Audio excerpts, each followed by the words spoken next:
আসসালামু আলাইকুম রহমতুল্লাহি বরকাতুহু। দেশ ও প্রবাস থেকে যে যেখান থেকে ভিডিওটি দেখে থাকেন নিয়মিত আমার চ্যানেলটি সাবস্ক্রাইব করে দেবেন। নিত্য নতুন ভিডিও পেতে অবশ্যই আমার চ্যানেলটি ফলো করে দেবেন এবং কাজ করতে চাইলে যোগাযোগ করেন স্ক্রিনে এবং হোয়াটসঅ্যাপ নাম্বার দেওয়া থাকে। কাজ আমরা সারা বাংলাদেশে করে থাকি।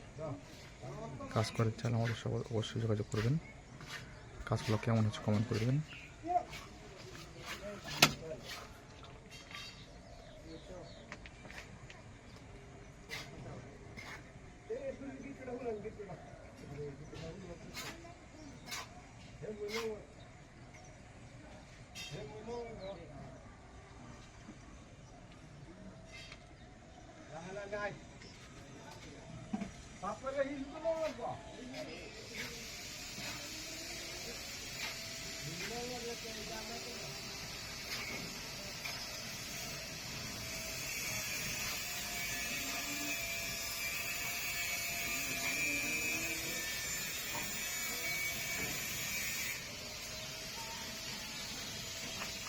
একবার